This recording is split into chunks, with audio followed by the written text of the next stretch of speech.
cha banga ki bola ki thaka chuting le dei lo bola ki bol pa hi lang khadin gal le tol hi jong le mi min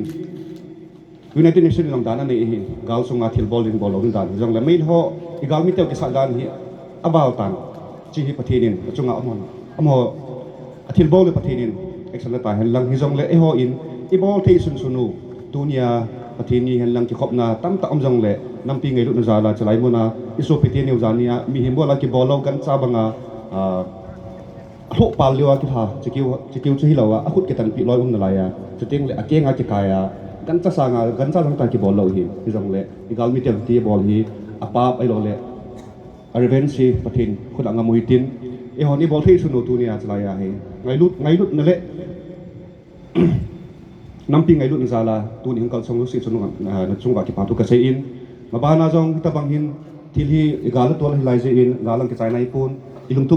tu mu jong emotion nai puin hiti tabang hi phat lo wa gang chalai ki gong thei ding a hi in ji chun mi te mi pi ten jong na bon chawin hi chi tu lai social media hang ki the thang ho hi namu ki tingong le tu ni sanga tam jo le hoi zo le kilom ta lai muna hi program ong ki ngon kit le hung kal song ding avian kan ti muin thu tam sei pong ko tin chuting le loi ke ho hi hen lang to khom PCSO adi in ku kin pi manipur lam kai te ho hi chuting le ZSF zen headquarter hi chuting le tua he mian mun nai lo ham tia CSO dang hung yum kha jong le chelanga hi ki phalam lo ta ya hung kal to divin avian kan ti min chuting le tunin avelin tunia hung zo si chunga na bon chu ki patu kan se in candle light ki bol na pen pa hi isu pite niu thi na chunga hon lung ham pi naw iput at naw ilai dap kalai lai dip adame ti ibe sa nawa kin pan ka tin chuting le ban loi ti han jang ken dal homin tin chu ke pa ti chan te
chuting le lung sik te in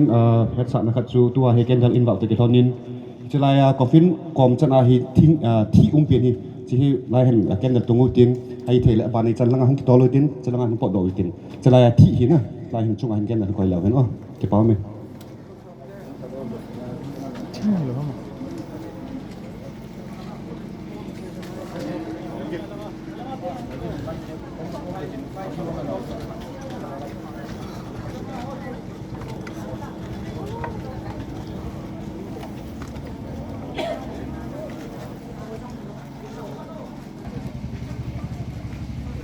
idin namun wa na ding mo hitin mo zania mulim ho geldo na in minute khat mo geldo na in 1 minute of silence anani do hide mung sit ta in na din na wa na ding oven lang chuzauting le izo khating le donation box azong hung ki dong tho de lung sit ta in na din sa khat in mi do na si mo hitin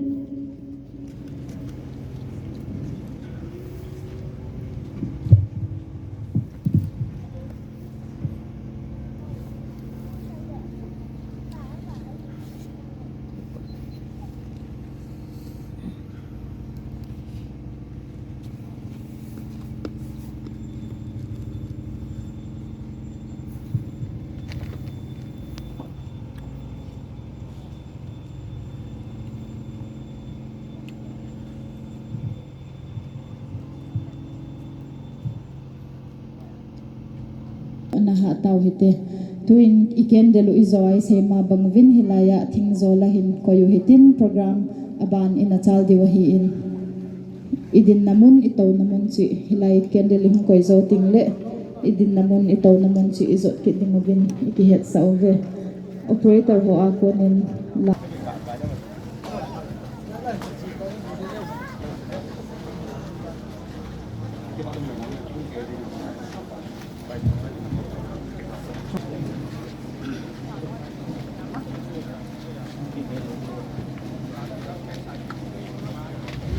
tuni in isupi ho modane lo isupi ho gansa banga gamit na bol now igel da oven ilong hempi oven hila ihon building dang inay po oven ibelo iho patin tilaw ihon building inay po oven tuni na tabein huway lapi tiyo patin po belo hitin iho ka kisit na dingle kiboy na dingle cha ho gel talawin mabana email malinzo athabein kigel do athagel hitin idimanu ipiham ithumo ipiham government apo na ithumo ipiham athabein gel do akilo hitin gamtumi mo ka silva isupiu athiho igel do azing na dingoven to ni hain athabein ele athabein kitin kho hitin isupi iu inaw